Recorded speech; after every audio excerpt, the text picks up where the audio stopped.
of this old town. It ends by the bridge in front of us. This. And you see, this is an old house tower, this red colored building. It was connected with a condominium because it was almost falling apart. So you see residential area where lots of people have their private homes, some from the 19th century, some more modern, and all with a nice view on the river. Typical climate with the 4 seasons. You might have noticed that the mornings are now already cooler, so we're getting into fall slowly. We have here quite big differences between day and night temperatures, and generally a very long growing season for the grapevine. So you see they are still hanging there, and some of them are red wine. I already mentioned to some of you that they also make red wine here.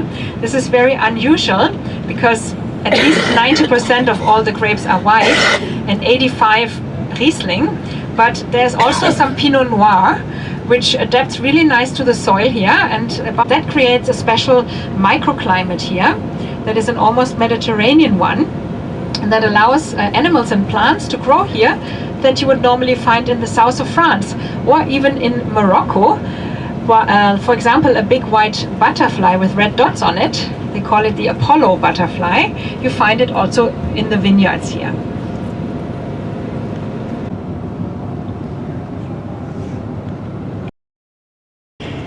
Yeah, on the terraces you will find the names of the vineyards as well, and you can read them in big white letters here on the right hand side. The first word is the name of the town to whose territory it belongs, and the second word is the name Röttgen. That's the name of the vineyard. So Winningen's territory has 5 vineyards, and these 5 vineyards are shared within about 24 professional wineries that are all situated in this small wine town. Exists here since that time. Old Roman road. And it was actually a shortcut for Roman soldiers when they came south of Koblenz from the Rhine Valley and they wanted to go north on the Rhine. They cut the way by walking over these hills and across this Moselle River on the islands in front of us. Winningen, it's the Winninger Hamm. Hamm means arch. It's the old Latin word hamus that describes this curve that the river makes. In front of us is now what was until a few years ago the highest highway bridge in Germany. This bridge connects the A61 highway, an important north-south connection in Germany that goes up to the Dutch borderline.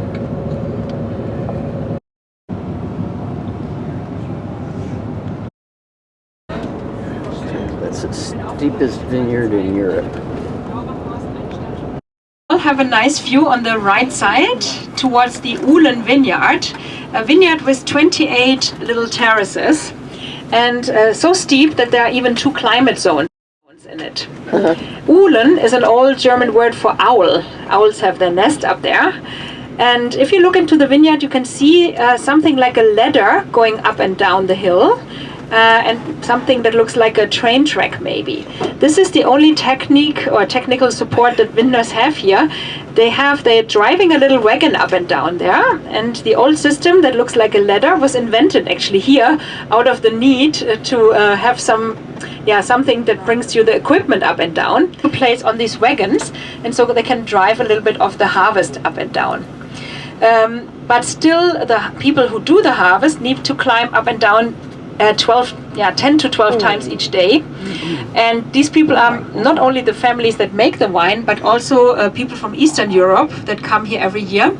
These people are from Poland, Romania, Bulgaria, and they maybe have already done the strawberry harvest or the asparagus harvest, and then they come here for about 6 weeks or longer and they help the vintner. A small winery needs 10 to 15 workers.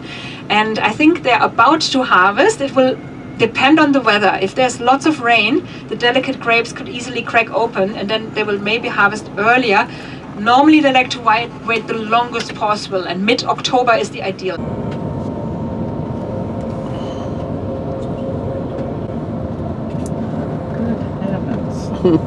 Yes. On the left side of the train, they built a small way so that vintners could walk there and maybe enter with a little truck. And today it's a nice bicycle lane, also for hikers. But there are also hiking trails all above that go into the land, and That's a really nice activity. You see the carriers on them. Otherwise, then there's no irrigation. Very long, they can go up to 45 to 50 feet, and they go very deep into the soil. So they get water from deep within the soil. They had the best harvest in 2018.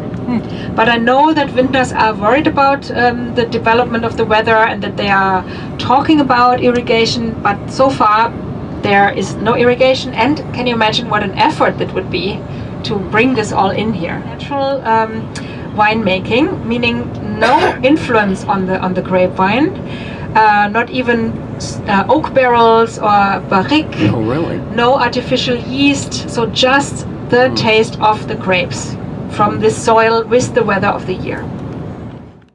And there's the river down below and the town.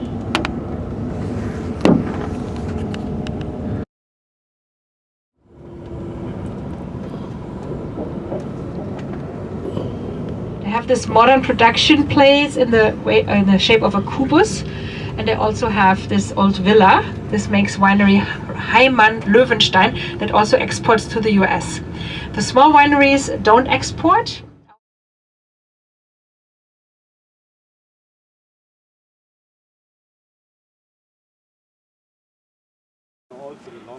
They keep the leaves on longer to protect them from the hot sun.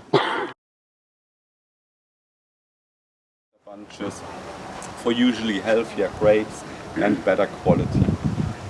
Then in winter we prune everything away, just one cane we left, or two depending on the vineyard or the conditions. On grow on the highest point the most, and if we bow it like that, then the growing is more equal, and also later all the grapes are in one zone, and that makes the other work easier.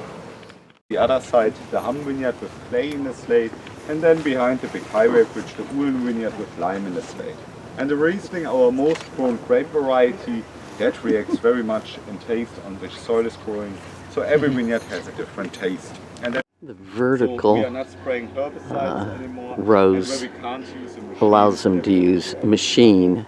also some. We then enjoyed a nice wine tasting, and the wine was the best on our trip so far. Bus dropped us off near here, and we walked back through this archway and across the grounds of the museum. The Ludwig Museum in Peter Ludwig's hometown of Koblenz opened in 1992. The building that it's housed in was a former bastion of the Teutonic Order of the Knights from the 12th century. The primary emphasis of the new museum is on Western European art, with a concentration on contemporary art from France. Supposedly the shortcut back to the ship.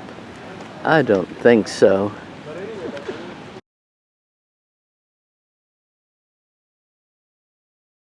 A statue of Wilhelm I is 46 feet tall. It was destroyed during World War II and rebuilt in 1993 on its original site.